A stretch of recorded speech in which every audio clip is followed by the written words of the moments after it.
Good evening. Welcome to Fireside Chats with Candidates. I'm Joyce Short, and I'm joined tonight by my co-host, Ellen Polivy, and our special guest host, David Liston. Tonight, our special guest is Diana Florence. Diana has been a 25-year veteran of the Manhattan District Attorney's Office, and she's headed the Construction Fraud Task Force. She served on Trial Bureau 40 and the Rackets Bureau. She's taught trial advocacy for 20 years, and she lectures all around the world. She's a Chapel Hill grad from North Carolina and a lifelong Manhattanite. She's currently running for Manhattan District Attorney. So welcome to Diana. Diana, can you tell me why you've spent so many years at the District Attorney's Office? What was the big draw there for you? You know, I had been really frustrated. It had been really hard for me at the office because of the work that I was doing was really unpopular. And at 19 and a half years, I was thinking of leaving the office. And I was fortunate because I'd done a lot of big cases and I had this construction niche, if you will, that I might, I had some opportunities to, make some money, which is a nice thing, especially as my kids were in middle and high school and college around the corner. And then one morning I got to work and I learned by lunchtime that a 22-year-old carpenter from Ecuador named Carlos Moncayo had been buried alive on a construction site. And I was called to the scene, literally to check a box. I mean, no one really thought this was going to be anything. And I got there and I realized that as hard as things had been, and all of the sort of toxicity and whatever at the office, I got to and I felt like everything that I had gone through up until that moment had kind of put me on this path to see what probably most people wouldn't see, not because I'm so smart, but because I just had that perfect cocktail of experiences that let me see that Carlos wasn't an accident victim, that he was a victim of a homicide. And so for me, I realized that it wasn't, as much as, I like shoes, I like money, but I couldn't quite leave. And I had to stay to do that case and make sure it was done the right way. And so I guess that's sort of how I see the calling, is that when you just, as much as that, when all the attractive things are there and in every logical way, you should be going in that direction, you still stay that course. That's, to me, is that's the calling. And that's what compels me even now, frankly. Running for office is hard. And running in a field of very competent, candidates, people with more resources, people with perhaps, more natural bases than it's hard. There's no guarantees in this. And yet, I keep going. I get up, I persevere. I'm resilient because I know that this is the right path, because I know that I'm here not for me, but I'm here because of the people that I've served for all these years. And it would be the greatest privilege of my life if I could be elected to be DA and continue to serve in that capacity. So there's 8 candidates. And you just mentioned this a moment ago. There's quite a few candidates and all sorts of different backgrounds. Several are prosecutors, and I have to admit, to my surprise, several aren't. And I think I at least always assumed that this would not be someone's first job as a prosecutor. And yet I've been through a few of these interviews, and I will say several people have argued to me little by little. They've made the point that if you're going to reform law enforcement, you have to come from outside of law enforcement. And they've argued, I'm not quite convinced, but that they've argued that being a prosecutor is actually a liability, that it's better to come with a completely fresh perspective. As someone who's been a prosecutor for many years, what would you say to that? Well, respectfully, I disagree. I think that there is a lot that needs to be fixed and changed. But I don't think you can do that when you don't understand the system and you don't understand that office. I don't need, a ramp up period. I understand in a way, that's literally lived. It's in my bones. How the law can be used to transform people. I mentioned Carlos's case, and the sort of coda to that is that when we got the conviction against the construction manager, I will never forget the faces of his family, because these were people that, some of them undocumented, some of them undocumented. They never expected anything from their government. And it was transformative. And so that's what the criminal law and the DA's office can be transformative, but you can't do that having ideas but no understanding of how to execute them. And so what I bring to the table, it's not quite as sexy, I suppose, but I think it's actually the most workable, because I understand the office, I understand the law, I even understand the loopholes in the law. I've written legislation to close them. I know Joyce is, been really big advocate in the consent world, and that's a big loophole. And that's a great example, right? That's a very, very niche issue. But if you don't understand, the loophole, the law, you can't fill the loopholes. So to me, sort of to round out the answer, I have immense respect for, my opponents in the race, and both the prosecutors and the non-prosecutors. But nobody has the vision that I have, and it's because I did the work.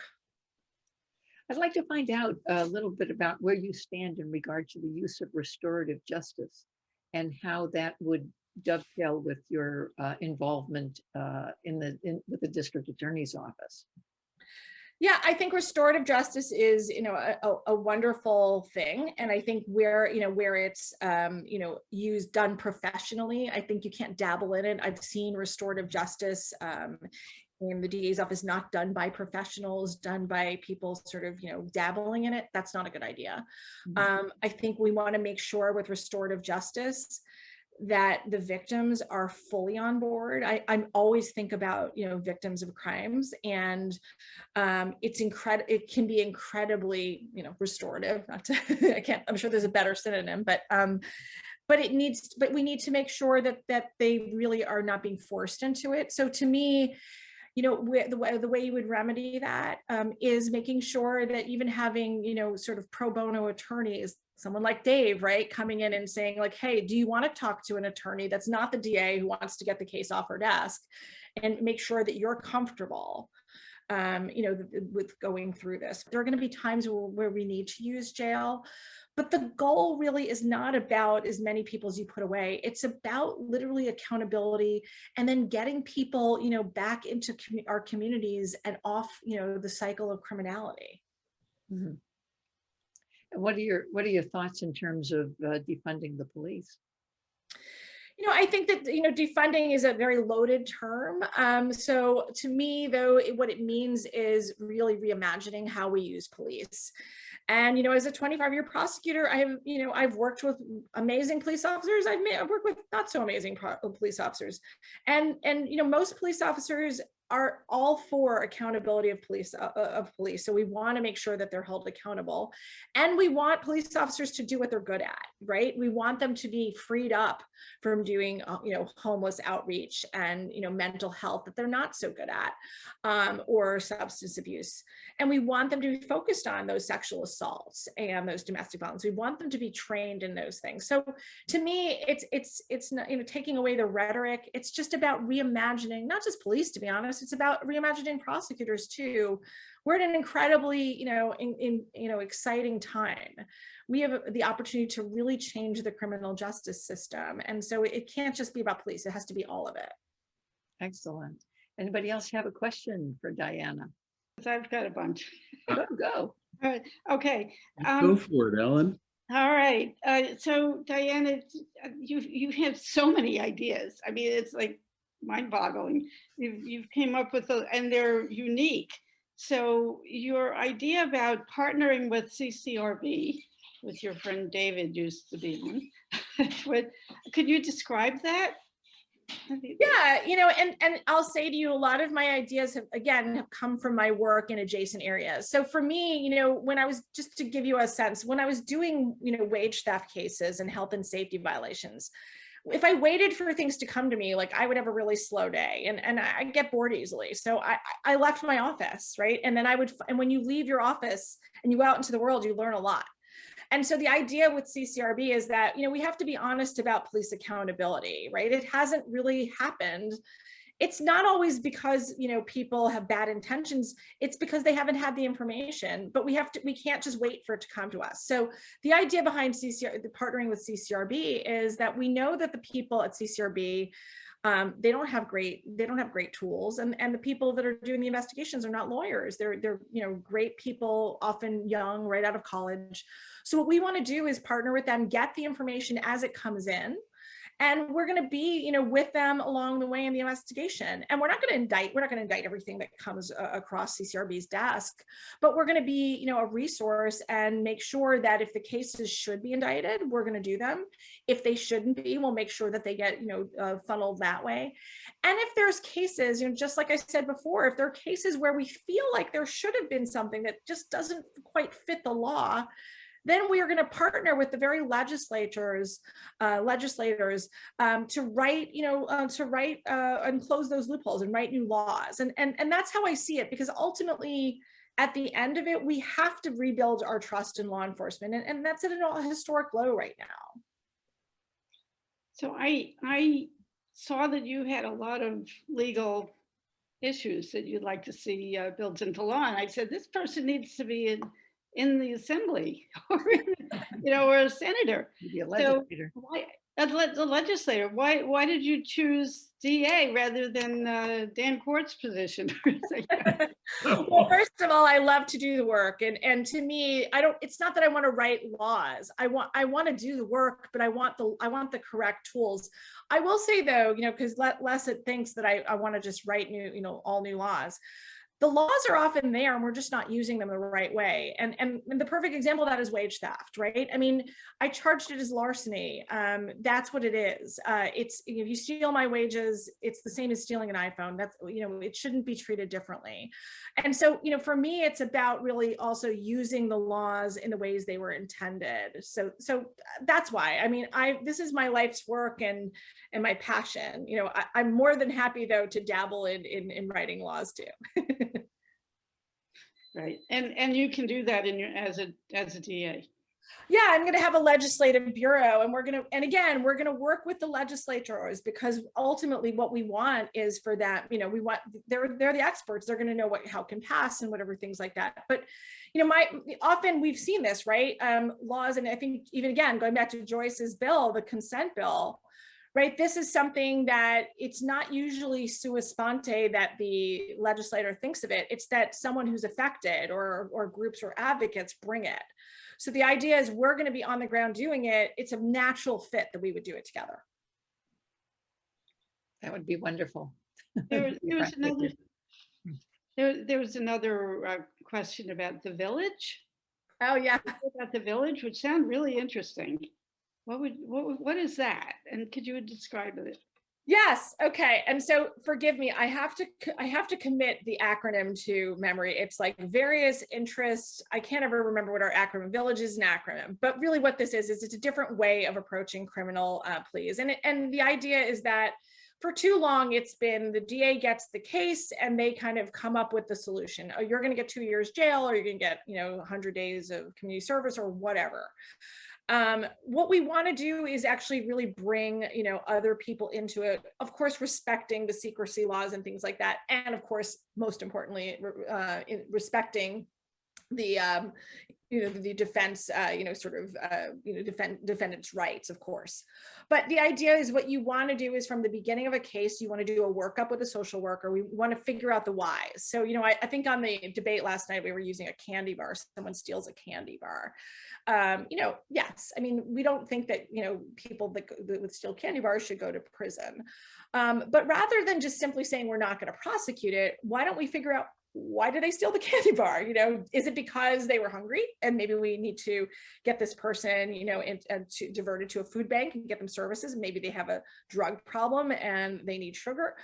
Maybe it was a kid who, doesn't have anything to do. I mean, there's so many reasons. And this is the idea of the village, is kind of really marshaling that information from the start and then creating a plan, depending on the severity, not in a candy bar case, but if it's a more severe crime, ultimately, we want to be thinking about, okay, this person did this, these are sort of the root causes. Now, how do we get this person off of there? And we come up with a plan that's going to ultimately get the person off that cycle. So it might mean matching them with apprenticeship programs. I'm really fortunate. I have 17 labor unions supporting me, and many of them have these amazing apprenticeship programs.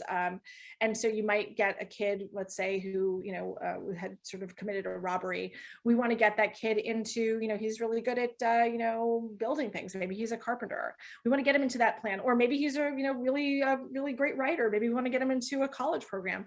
The idea is that the village is going to think of these before someone ever, if they have to go to prison, we're going to think about this all before they ever step inside, so that when they're finished with whatever sentence it is, prison or not, that we ultimately have a plan that gets makes this the last touch with the criminal justice system. That's the goal.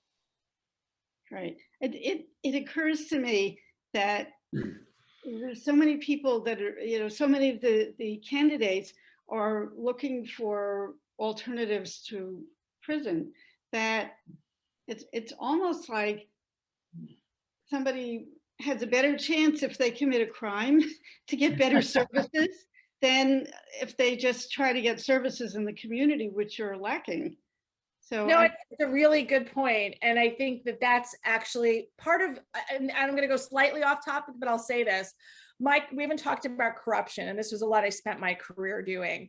One of the real sort of, collateral consequences of corruption is we have less money to spend on our schools and our services.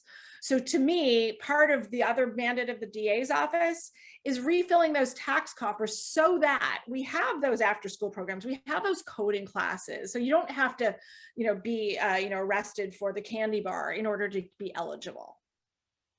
Right. Good. And so how will that happen? How are we going to refill those coffers unless you defund the police or take the money from somewhere? Where do we get it? No, we're going to get, no, there's a lot of money that's, again, we don't have to defund what we need to be doing in order to fund these programs. What we need to be doing is looking at the enforcement gap. So I'm going to take housing as an example. There are apartments that are being destabilized even to this moment, right? Based on phony information. And so in those cases, if we bring those housing fraud cases, those destabilizations and those frauds happened because those particular corrupt landlords knew that the worst that was going to happen is they were going to be sort of maybe held accountable in housing court or maybe with DHCR. And they built it into their business model. So the idea is that if we, number one, we prosecute it and we make them pay back the tenants and then pay a penalty, that money can go back into our tax coffers. That's the way. And we need to be proactive about, there's all sorts of corruption. Just to riff for a moment, we're hopefully at the tail end of this pandemic. I already can tell you that PPP loans, there is a plethora of fraud that went on there. When we reclaim that money goes back to our tax coffers. So it's doing these kind of cases, which again, I don't have a crystal ball, and I'm not particularly brilliant in suggesting the type of cases. It's just based on my understanding I've been through after 9/11, after Hurricane Sandy. It's inevitable these frauds are there, and all we have to do is actually use our considerable resources to attack them. Okay, right. So it benefits everybody to have an experienced person that's experienced in the DA's office, is what you're actually saying. I am, and one particular one I'm even saying. Okay. I've got lots of everyone. I just wanted to stop. So what do you think? Laura, did you have something to add? So, Diane, hi everyone, how are you? So the acronym Village is for various interests for long-lasting growth and engagement. That is the acronym, the meaning of the acronym. So I just wanted to put it out there. Well, Thank you, Laura. You're welcome. I have to make, I always mess it up. I'm so sorry. Excellent. Thank you for adding that. All right. You're welcome. David, can I ask this question? If you were not running, you know that question? That's David's question. What was my, if you were not running, okay, you go for it. Yeah, yeah.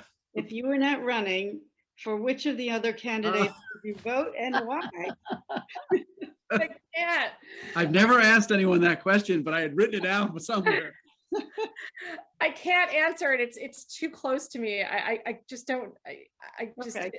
I Very cool. really thought about this, and I just don't know. You know, I feel that's why I'm running. I guess I'd hope that Mr. Morgenthau came back. Yeah, that's a tough question to answer. Do you have anything else that you want to add, Ellen? Well, there's so many questions, and I actually think that we're running out of time. We'll give you one more. How's that? Okay. Oh, let's see. The post-prison programs. How would you handle, like, what do you think of the post-prison programs that exist now, and what would you change? Are you talking about sort of reentry in general, or are you talking about, okay. So I think that the concept of reentry, which kind of, you know, sort of dovetails or back into the village concept, but you know, the problem with reentry right now is that we have a system where we think about it, you know, 6 months, a year before someone is about to get out of prison. And it makes absolutely no sense, which is why I proposed the village. You want to think about it from the beginning, not the end. The other thing is, I know from experience doing, you know, what's interesting is when you think about wage theft, often you think about undocumented immigrants, but another population that is incredibly vulnerable are the formerly incarcerated. And time and time again, and you know, throughout my tenure in the construction fraud task force, I would have, you know, these men, you know, these, you know, big guys who would call me in tears saying, I don't know what to do because they told me I have to work on Saturday, but they won't pay me. And I'd say, you know, give me the information, I'll do it for you. And they're like, no, I can't, because then they're going to report me to my parole officer.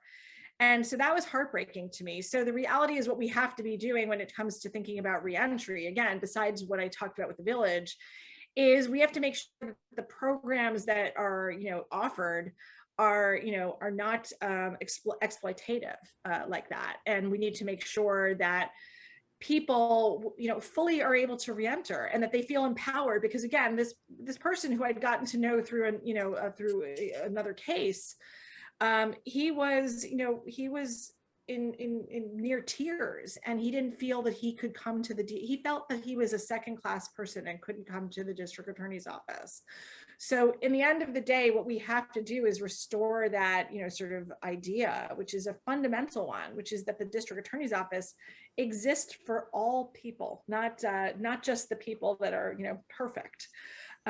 So yeah, I think that's what we need to be doing with reentry. We need to be thinking about it holistically. We need to be thinking about it sooner, and we need to make sure that people that are reentered stay reentered. Excellent. So I think that we've probably run out of time at this point. You know, going to give you a little break so you can go do your evening things. Is that your baby in the next to you in the picture? Yeah, it is my baby, but my baby in that picture he's now going to be 17 next month. So almost grown up. It's still your baby. Yes, he is my baby, but yeah, he's a 6'3" now. Oh, good for you. So we'll give you a little family time, and just want to let everybody know that the next person that we're going to have in our fireside chat will be Brad Hoylman on Monday evening. And also remind everybody that your vote is your voice, and make sure you express your voice loud and clear on June 22nd. And remember that voting for district attorney, you only get one choice, one and only one choice. No ranked voting for district attorney. So pick your best and hope for the best. That's right. And I'm first on the ballot, so you can pick me very, very There you go. There you go. Good spot. So with that, we're going to blow out the torch and say good night, everyone. Good night. Good night.